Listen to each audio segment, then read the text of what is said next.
I thought we would talk about what it's like to make it on YouTube. And the first thing that you might be thinking is, you haven't made it, Josh, because the title implies that you have. And let me just be clear here, I haven't made it, man. I am a popcorn shrimp in a sea of content creators. So, like many of you guys, before I started doing this for a living, I was always wondering those questions like, how much do they make? What's it look like on the day-to-day? Imagine making videos for a living. All you do is sit on your butt. How do those sponsorships work? You know, can you imagine getting sponsored by this company just to talk about something for a second? I feel like I'm an undercover agent and no one has recognized me yet. And at any point here, people are gonna be like, you're a fake, you're a fraud, you're not entertaining enough. How did you get to this amount of subscribers and views, Josh? Like, what are you doing?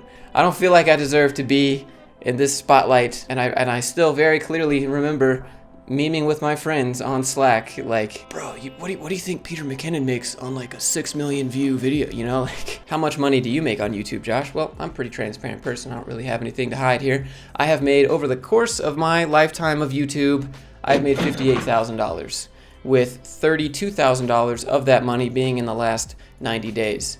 I actually have an Excel sheet that I downloaded from my analytics where I can show you like the exact amounts that I made. Making $2, $5, $4, $3, and then here I was making like no money for a while, like a couple pennies, not even a penny. And then I decided, you know, I'm gonna start making YouTube videos again. 30 cents to $3. And then right here was when I quit my job last year in September. And so from there, it went up to 15, it went up to 25, 23, 22, 2,000, 5,800. And then in July, I made 15,335. That was when I made a few videos that got 100,000 views plus. And then last month I made 7,800. And then so far this month, $6,700 pretty much. A lot of people think that it's just overnight success, but there was a whole lot where I made absolutely no dollars whatsoever, like years, and then all of a sudden it just exploded, you know. And you're probably like, well, what happened to make those numbers explode, Josh? And like, there's a certain amount of luck to it, as I said in the last video, but there's also a good amount of science to it and figuring out what works. It looks like I just got shoved into everybody's recommended, you know, like all of a sudden, like,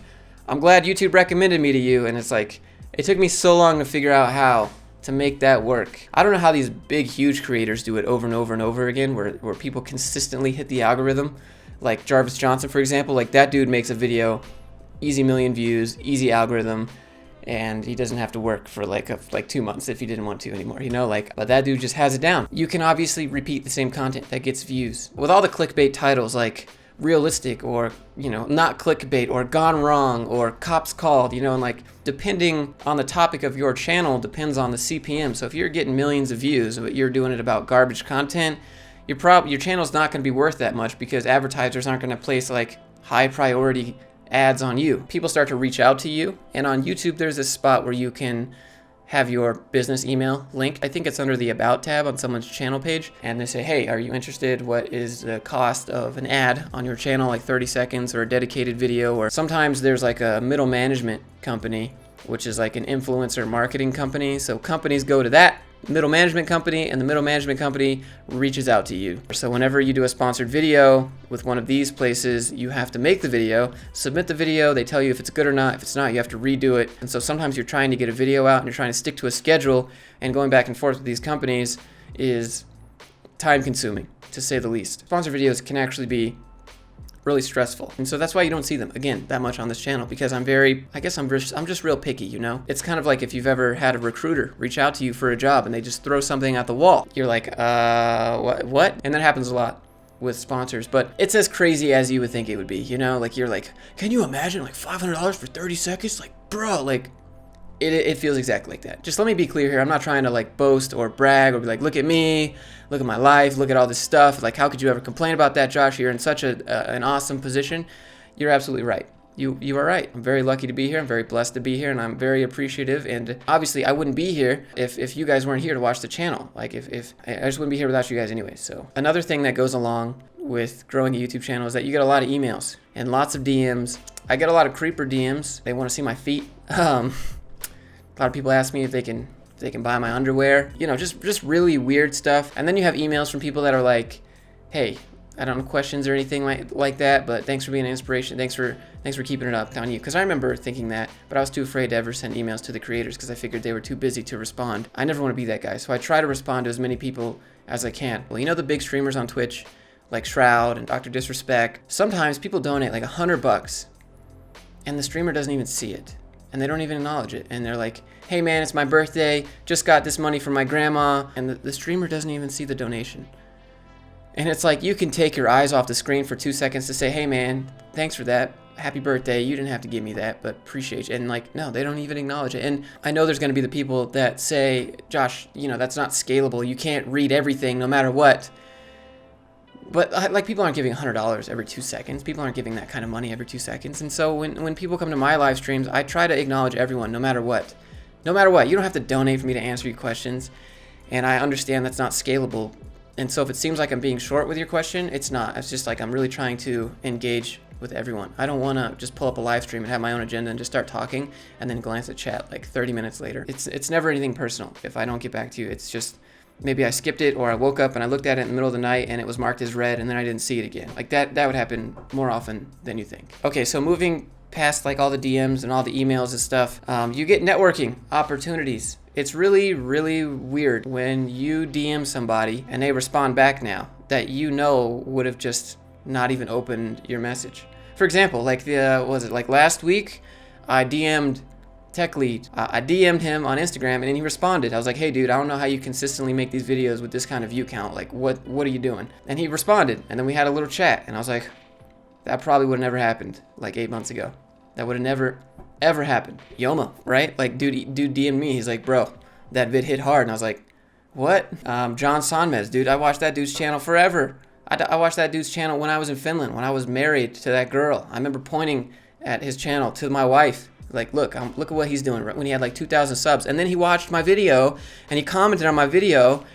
He's like, good stuff, man. And I remember like I couldn't go to sleep that night because I was so excited. And then I made another video, I don't know, a few months ago where I mentioned him. He's like, hey man, just email me, we'll set something up. I was like, this would never happen. This would never happen. I feel like a fangirl, okay? I feel like a little fangirl with all these people that I used to watch talk to me. Maybe I could have messaged them earlier, but I never felt like I had anything to offer, and I didn't feel like I could bring them anything, and I didn't want to waste their time, you know? Because you watch all these other people giving them tons and tons of money just for them to respond, and I was like, I don't want to have to do that. I don't want to have to motivate them monetarily for them to respond to me. I just want them to respond to me because they want to. Going through that phase and watching these people that you like wouldn't give you the time of day, not because they, you know, don't want to talk to you, but just because when you are a creator and you're going through the phases and you think that you have something to offer so bad, you know that you have value, but your subscribers and your views don't show it yet. Obviously from the other person's position, you just look like you're trying to milk the other person's brand. And that's kind of the salty thing about YouTube. People want to work with you, but you're not sure if you should work with them. You know, you're not sure if they just want to siphon off your traffic because you're what's hot right now, or you're not sure if they just want to leverage your credibility or authenticity. You're not sure. They could have great meaning, right? They don't want anything out of you. They just want a chance to talk to you. It's really hard to discern between them. And so when you end up not getting responded to from these creators, it makes sense, you know, because there's so many people that just want to leverage what they got going for themselves. And that's kind of like the only thing really political about YouTube. And so that's why I just kind of do my own thing. If I were to do a collab, I'm open to do collabs, right? There just needs to be like a real big and mutual interest. Like I would like it to be where we both fangirl. I meet them and I'm just like starstruck, and they meet me and they're starstruck. I mean, that sounds kind of douchey to say, but you guys get what I mean, you know? Like it would just have to be mutual interest because we're both like super excited with what we do. I just never thought that I would get to talk to the people that I watch, because for me in my generation, and for you guys and probably for your generation, watching YouTube is like watching TV. And so watching the people on YouTube and Instagram and social media, those are the new celebrities, right? And so when they respond to you, you're like, wait, what? And that's kind of what it feels like all the time when you message somebody and somebody responds. Now, I've never really DM'd any of the people that I watch because they're outside of the stuff that I make, like camera gear stuff, like Peter McKinnon, dude's not gonna respond. Dude's got like 5 million subs, right? Gary Vee, dude's not gonna respond. People pay him like $40,000 so you can sit down with him for 20 minutes. Like he's not gonna give me any of his time for free. So the people that I watch, like you know, like that are way up there still won't give me the time of day. It's real easy to get salty about that. I'm guilty of that because I got super salty when people didn't respond. I'd be like, all right, whatever, I don't need you. I'm not gonna respond to them anyways. It's fine. You know, I see it from their point of view. And so I remember, like, you guys know Forrest Knight. Dude's the nicest guy you'd ever meet, right? And I remember looking at his channel, I'm like, how does he do it? This dude doesn't do anything. His content is worthless. You know, dude's like the nicest guy you'd ever talk to. And it's just like, you know, he doesn't really talk to anyone, right? Like, he just keeps to himself. That's just what he does as a content creator. He just kind of does his own thing. The dude's like a Twitch sub on my channel here on YouTube. Like, he's a member. And I remember looking at one of his thumbnails and I was like, he stole my thumbnail. Like, just outrageous stuff because you're just upset. And really, it's like, it's really easy to get jealous. You can be real bitter or you can be better. That's what I've realized. And so I just do my own thing. Same thing happened with other people. I remember thinking like, Yoma's never gonna work with me, right? Like, I remember I messaged Chris Sean when he had like 15,000 subs and I had like 2,000 or 3,000 something, right? Dude ghosted me. And then finally I got closer to his level. He's like, hey dude, what up? And I was like, I messaged you. He's like, you did. And I was like, you ghosted me. He's like, I did. And I was like, but you didn't ghost me now. He's like, you know how it is. And I'm like, you're right. I do know how it is. Yeah, I'm guilty of it, 100%, right? And so it's really easy to just get caught up in that as a new creator. At least it was for me, when you're so, like, you want it now. Most recently, people have said, hey Josh, go make a video with Tech Lead. You're both kind of talking about the same stuff now. If I message Patrick and be like, hey Patrick, let's do a video. Patrick's gonna be like, I have 500,000 subscribers, you have 159,000 subscribers. I get way more out of being on his channel than he gets out of being on my channel. Chances are, everyone on my channel knows who he is, but not everyone on his channel knows who I am. So I get the benefit of that. And that's not fair. I don't think that's fair. And so I haven't asked him for that. Like, if you wanted to do one just because you want to do it and you want to spend the time, great, I'm open to it. But I can't feel right about asking for so much without having that much to offer. So what else have I learned? Vlogs don't matter almost at all, unless you have the craziest B-roll transitions and you're living a really rich life doing things that people can't do, like fly in helicopters and ride these brand new jet skis and fast cars that most people don't have access to.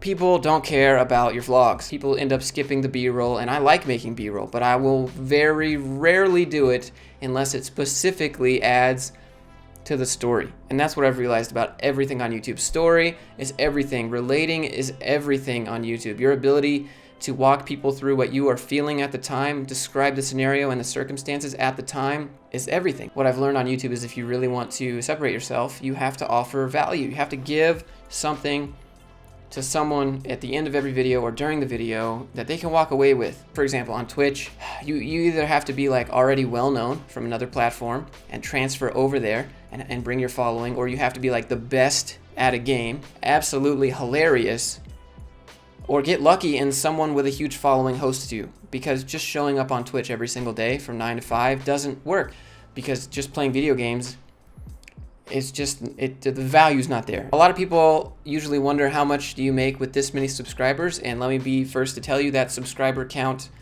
is almost irrelevant. It's all about view count. You get paid per X amount of views, pretty much. Like ads are paid per X amount of views. So you can have a lot of subscribers, but if you don't get any views, that's terrible. Like, there are some channels that have so many subscribers and get almost no views. For example, there's a gaming channel called Devil Dog Gamer, and I watch his channel and I think it's good. He has almost 1 million subscribers. A lot of his videos do under 100,000, which would be, you know, below 10% of his subscriber base. Like, how can you have that many subscribers and get that low of an engagement rate? And the reason is they don't alert your subscribers. Like, even if you click subscribe and click the bell, you may or may not get a notification for it. It happens to me. I'm subscribed to a bunch of channels, and sometimes I get a notification, sometimes I don't. Majority of the time, I do not. For my channel specifically, 33% subscriber watch, which is huge, I think. Like, 33% of my subscribers watch my videos. That's nuts. So it really doesn't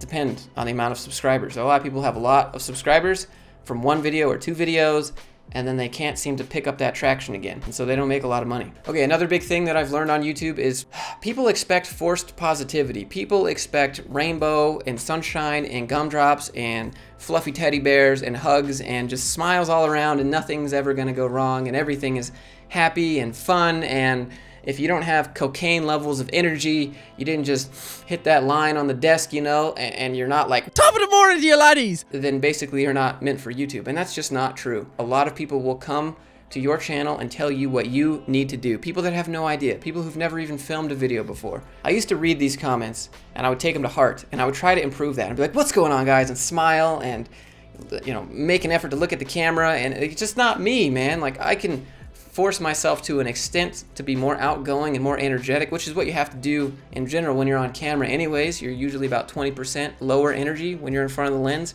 for whatever reason. As a creator, when you ask your audience for ideas, most of the time your audience is like, bro, we're here for you, man.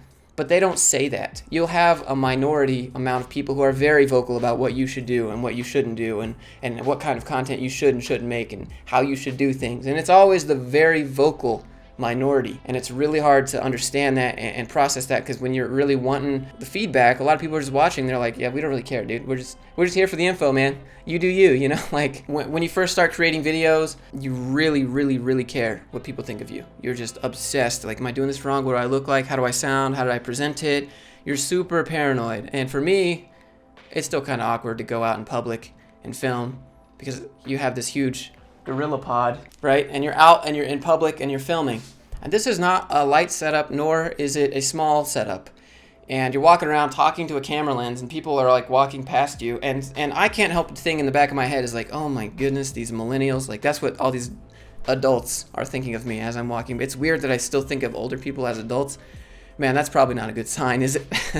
There's a certain point where I was like, okay, Josh, I don't feel like I'm a valid creator. I don't feel like I'm a legitimate YouTuber because this isn't my full-time job. So there's no way that I have the right to film in public and even look like I'm trying to do this because of what people will think of me. Like, you're not legit, bro. Is that your full-time job? Well, no, I'm just trying. It's just a hobby. Well, then get out of here. Like, for whatever reason, those thoughts would enter my mind. And then you learn how to stop caring about what these people think of you. You know, you're just like, whatever, I don't care. They can think what they want. And then you make it to the next step and you realize no one actually ever cared at all. And you're just all in your head, and it doesn't matter. No one's even looking at you. Like, when I would go to the gym and film, I would think that people are staring at me. Look at this dude, looking at him, trying to like be a fitness influencer or like an Instagram guy or whatever, right? Really, they're not. They're wondering like, oh, do I look good on camera? Oh, if I walk by, am I gonna be pumped up? Like, they're worried about them. Everyone is worried about what they look like to other people, and no one is actually really thinking about, you know, what you're doing. Another thing that I used to wonder before I did this as a job, I guess, and before I talked to other people that did this as a job,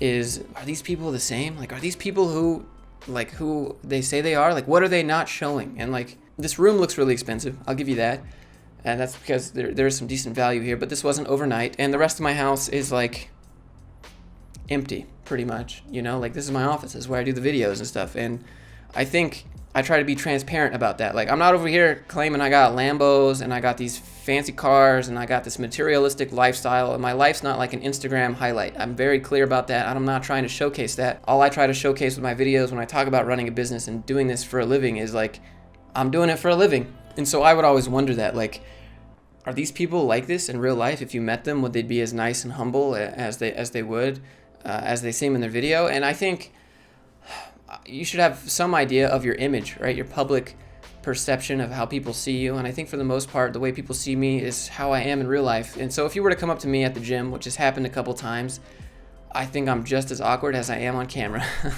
You're like, you're Josh, right? And I'm like, what's up? Cool. This is really awkward for me because you probably know me and how I am, but I don't know who you are, so I just want to let you know it's a little bit weird because it's easy to watch videos and relate to people like that, and that person has like no idea who you are or whatever questions you want to ask them, and so it like takes you a second to get caught up, and it's always a fun experience. It's only happened a couple times. I don't know if that makes me internet famous, but like, you're Josh, right? Like, sometimes now I'm just paranoid when people are looking at me. I'm like, they're walking over. Oh, I'm just standing in front of the weights. Josh, you're so stupid. Get out of the way of the weights and focus on working out. It's always a humbling experience when that happens. It's pretty cool. It's pretty cool, like, because it doesn't always feel like I'm having an effect, and it doesn't always feel like these videos go anywhere. Another thing with YouTube is that, oh man, it's literally the Spider-Man scene. Uncle Ben. With great power comes great responsibility. Endorsing a product, that's what I feel like. Telling people to do something, that's what I feel like. Whenever I make a video now, the people are like, I did what you said and it worked. I'm like, holy crap, wow. In 2019, power is no longer just money. It's like attention, viewership, and trust and credibility and a platform, and it's very humbling, and I'm very careful with how I guess use it, because I never really asked for this. I just wanted to help people. Another thing that I'm hyper aware of, I'm always really thinking long term, and I'm always thinking about what I say now and how that might be misconstrued later. So if you say something stupid now, if you say something offensive without context to it, so someone takes a screenshot and slaps that on Twitter, you're done. That's it, you're gone. So I'm very paranoid with how I talk to people. It's kind of a weird thing to have to think about. Like, I want to trust people, but at the same time, you never know who's gonna come back and be like, well, he didn't answer my DM that one time. Okay, screenshot, and I'm posting it. But it's kind of weird that you have to look out for yourself like that. That's kind of what it's like to make it on YouTube. It's been a really cool experience to wake up and have the choice to spend how I want to spend my days, and then sometimes it can be tiresome to have to create content, to make something that didn't exist before and share it and hope that people still want to listen to you the next day. It's a humbling experience. I wouldn't be here again without you guys supporting the channel. Wouldn't be here without you watching, hitting the thumbs up, hitting the subscribes, leaving the comments, not for the algorithm, just because you enjoy the content. Maybe you like this video. Hopefully you got something out of it. Double click that thumbs down if you hated the video, and I'll see you guys in the next one.